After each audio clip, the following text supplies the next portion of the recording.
I've been a philosophical utilitarian since I was pretty young. Whatever causes the most good and the least bad is usually the best option.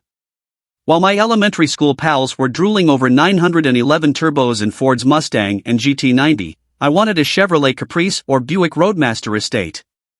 Utilitarians don't like sports cars.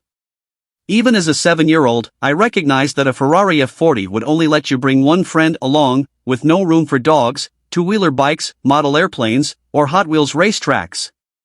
For that stuff, you needed a wagon. Imagine 6-year-old Brett's shock, then, if you told him that in 28 years, he would drive something that carries a bunch of stuff and accelerates faster than almost every 1990s supercar, all while getting about 30 miles per gallon and enabling about 40 miles of all-electric driving if desired. That's the case of the 2023 Volvo V60 Polestar, engineered the utilitarian's dream. Its trim dimensions and subtle styling give the Volvo V60 Polestar engineered an undeniably handsome, Swedish appearance. But the design is half a decade old and wasn't particularly groundbreaking when new, so folks looking for more stylistic personality would be better served by the outre BMW M3 sedan or the aggressive Audi RS6 Avant wagon. The sporty V60 does get some neat details, like gold-colored brake calipers, a block-textured black grille, and a white enamel Polestar badge on the back. Inside, the Polestar feels all but identical to the S60 Recharge, with black leather and woven fabric seat upholstery. The V60 also gets Volvo's flagship signature Orifice crystal gear selector, and the standard Bowers & Wilkins audio system features precision-cut metal speaker grills. The V60's gold seatbelts set it apart as a Polestar product, however, tying in with the brake calipers.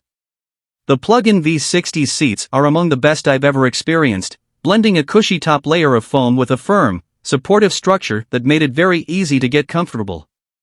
The front and outboard rear seating positions are heated, as is the steering wheel, but unfortunately ventilation isn't available. The cloth inserts helped compensate by retaining less body heat than leather or leatherette, and they held me in place during hard driving as well. The Volvo V60 has more passenger space and vastly more cargo room than the BMW M3, and its upright roofline and relatively thin pillars mean even backseaters can avoid claustrophobia. Unfortunately, the 18.8 kilowatt-hour battery takes up a fair amount of space in the center tunnel, encroaching on both center console storage and footroom when 3 people are in the rear seat. Still, the Polestar is a spacious little wagon that provides way more comfort than expected. The Volvo V60's Android Automotive operating system is new for 2023, bringing the Google ecosystem on board with Maps, Assistant, and the Play App Store.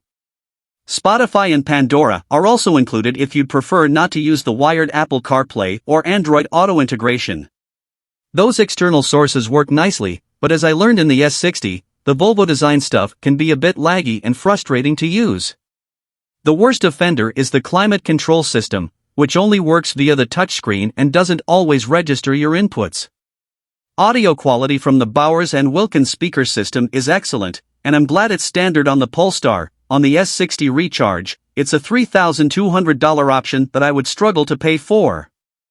Volvo also contracted the audio company to give the system a novel sound processing feature, replicating the acoustics of the Gothenburg Concert Hall for crisp, ringing sound and mellow, reverberating bass.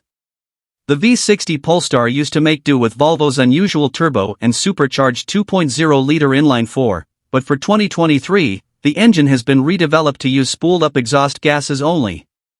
The turbo powertrain is smoother than before, and it's now paired with a more powerful rear electric motor and larger 18.1 kilowatt-hour battery. With the gas engine driving the front wheels and electrons driving the rear, the V60 makes 455 horsepower and 523 pound-feet. Put your foot in it and you'll hit 60 miles per hour in 4.3 seconds. While the S60 Recharge I drove recently felt a little heavy and ungainly in fast driving, Volvo's tuning arm made the V60 far more nimble. Adjusting the Polestar-specific Öhlins dampers is an unfortunately complicated affair. The fronts have simple knobs located under the hood, but to change things up and back, you have to lift the car and remove the rear wheels.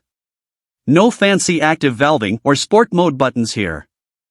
Still, even with the car in an as-delivered middle ground, turn-in is sharper and the body is kept tightly under control, with limited porpoising and practically no body roll. And the Polestar's flashy gold brakes are strong and grabby, yet easier to modulate than expected given the regen available from the rear electric motor. Although the V60 isn't as fast or as sharp as sedan competitors like the BMW M3, it's still an entertaining companion for a canyon drive, with a lovable je ne sais quoi personality. The 2023 Volvo V60 Polestar engineered comes standard with every safety feature in the automaker's arsenal. Its pilot assist lane centering and adaptive cruise combination feels a little dated, with some bouncing around between the lane lines. The Volvo V60 Polestar engineered doesn't really have any one-to-one rivals, it's the only sporty luxury wagon for less than $100,000. But it's a screaming deal compared to similarly sized sedan models. The $76,995 BMW M3 is a bit more powerful and faster, at 473 horsepower and 4.1 seconds to 60, and it offers the fun of a manual gearbox. If maximum performance is the priority, there's the 671 horsepower Mercedes-AMG C63 SE Performance, which we estimate will cost between $80 and $90,000 when it arrives next year. But that plug-in hybrid's 4,600-pound estimated weight matches its long name, and agility suffers a bit as a result. If you're hell-bent on a fast wagon, the only other game in town is the Audi RS6 Avant, which costs $126,895 to start. BMW offers an M3 Touring long roof overseas, so there's some hope the V60 Polestar will get a direct competitor soon, but for now, the Volvo's unique combination of understated panache, fleet-of-foot driving manners, and impressive cargo-carrying ability put it in a segment of one. That's fine by me. I'm used to being the only wagon fanboy in school.